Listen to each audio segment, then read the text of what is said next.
Hey guys, welcome back to the Racing Source. Put your hands together. My son, your host, Josh Mabe. Hello. What's going on? Dude, what's going on? It's Coda here. We got to get this first. I know, right? Tomorrow. So look, check it out. When is Daytona? We're getting close, right? Yep, this Friday, we'll see the cars on track for the Sprint Unlimited practice. So they're going to start practicing this Friday. Wow. And you still hoping Danica wins it? Yep. How awesome would that be if Danica Patrick won the daggone Daytona 500. Wow, that's awesome. So what else is happening in the world of NASCAR? Big news. Tony Stewart, injured. This guy just can't get a break. He was out racing sand rails with Jeff Gordon, Greg Biffle, Ray Evernham, and Rusty Wallace out in California. And he had a little accident. And so he's going to miss the first part of the season. I saw a diagram where there was like an animated diagram where he hit so hard when that dune buggy or whatever banged on the ground. It hurt his back, like a vertebrae in his back or something. Bless his heart, man. Especially, he was hoping to have a really good year since he's going to be retiring after this year. Well, look at Kyle Busch. He broke a leg, so maybe he can't come back. If Kyle Busch did, Tony Stewart, he's an incredible driver. Maybe he'll come back and do something. This is his last year, though, correct? Yes. And this guy just can't get a break after his back injury a couple years ago and the accident in upstate New York last year. Wow, just sad for him. But they're hoping that he'll be returning.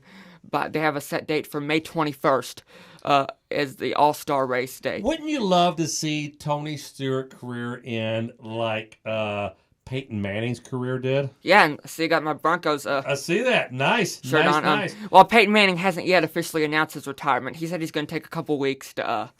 I just don't think that he wanted to announce his retirement and kind of take away from the team's big win, the Super Bowl win. Denver already said they're not going to re-sign him, so... Oh, okay. I read a lot on Facebook today about there's a lot of hormone-grown, human growth hormones or something. Yeah, the rumor has it that he's been taking some medication. He's almost 40, and he's wow. I mean, that's not easy being 40, playing with these 28-year-old kids who are monsters. But we were happy he went out on top because both you and I are Peyton Manning fans. Yeah. All right. So what else? So anyway, I wish Tony Stewart would have an exit strategy like that. I wish that he would go out on top. And real quick, getting off NASCAR, do you think Peyton will go back to the Colts and do another season with them? No, Andrew Luck is the starting quarterback for the Colts. I don't think I can see him retiring as a Colt, doing a one-day contract for $1 type thing. Right. But I don't see. I don't see him going back and playing another year. All right. What else is going on in the world of NASCAR? Well, in other news, Michael Waltrip will be doing another Daytona 500, his 29th Daytona 500. Now, how did he do last year? Did he have a wreck early on or something? He did okay. It was obviously the last year for Michael Waltrip Racing, so we didn't know if he would be running again this year since his team was shutting down. So who's he running for this year, Michael Waltrip? BK Racing. Burger King Racing. BK, now, yeah. Is Michael Waltrip a decent driver? How does his times compare to other drivers out there? Well, he only runs 4 races a year out of the 36 nowadays. So, those being Daytona and Talladega. But at Daytona, he does have 2 wins back in 2001 and 2003, and we all know the sad story about what happened in 2001 on that day. But remind me again. That was that. Yeah, that was bittersweet for me. I just had signed a deal with FX for Mabe in the USA, and there was a guy by the name of Kevin Riley, and Kevin got Seinfeld started. Kevin was the president of NBC. He went to FX after a long stint with NBC. Brought me on board, said we love Mabe in the USA. We want to send you out. We want you to cover some NASCAR events. Interview Sterling Marlin. Try to interview Tony Stewart then, but Tony broke his foot. He tripped over a dog or something. So we tried to interview the dog, and we put a little dog up in the corner. Another mishap for Tony Stewart. This is what the bad luck he gets. Sometimes the universe is a mirror. The kind of energy you put out there is what's going to come back on you. With him fighting with fans and stuff, I believe in that. I believe that, ye shall have faith. I believe in that I believe that thoughts become things. So if you're having negative thoughts and you're constantly just on edge, you want to fight people all the time, that's the kind of stuff that's going to happen to you. So maybe, who knows. But I remember when all that went down, and I didn't know Sterling was part of the accident. And I interviewed Sterling for a long time, and we spoke. And I just didn't know a lot about NASCAR because you weren't born. You were just born actually, and but you hadn't started liking. But we were at Michigan. Michigan for the Pepsi 500, 400 or something, and I got to hang out with all the drivers and everything. It was very, very cool.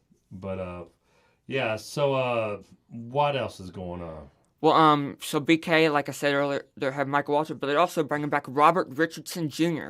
to drive the 26. Robert Richardson Jr. I've never heard of this guy. He's a Texas driver. He ran the Xfinity Series for a long time, but sponsorship issues caused R3 Motorsports, the family-run team out of Texas, to shut down. Man, sponsorship is everything. You can't do it, We've seen bad drivers become great once they got huge sponsorship because they can afford to put more on their team and their car and their engines and their, whatever. And they're a pit crew. Yeah. You can hire bigger and better people, faster people.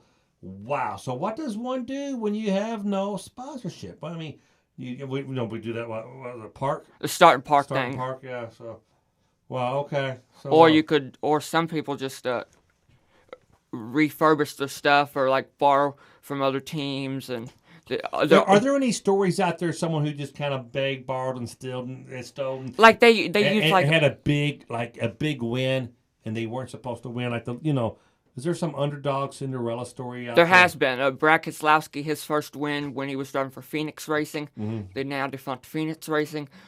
David Reagan at Talladega. That's obviously another one. The Brad Keselowski actually flipped Carl Edwards to win. That was part of the Brad Keselowski-Carl Edwards rivalry. Wow. So between his skills and just some just good luck and the little train that could, he won that race. Yeah. Cool. All right, let's wrap it up. What else has happened? All right. I got one thing to say on a personal note. Last year was a kind of rough year, but we had to take some time off from filming. But I'm really happy now. We're glad to be back. And now, with that being said, Cars on Track Friday. Where the Sprint Unlimited will be Sunday, I think. Yeah, Sunday on Fox at 8 o'clock. And guys, do us a favor. You notice that we have not pushed really, really hard to this YouTube channel yet or this podcast. Man, share it. If you have any other friends out there who are loving NASCAR racing like Josh is loving it, spread the word, man. Have them subscribe. Have them comment. Send your questions to, what's your email? Just post them in the comment section. Yeah. Post your questions in the comment section. We read them. We'll mention you on that thing. Did we have any questions last week, or we just haven't noticed? I've been replying to them. I've been replying. You've been replying to them. Okay, but if you want to be, maybe say in the comment, please reply on air. Yeah. All right, we love you guys. Josh, take us out. All right, thanks for joining us, everybody. We're getting closer and closer to the 500. Good night. Bam.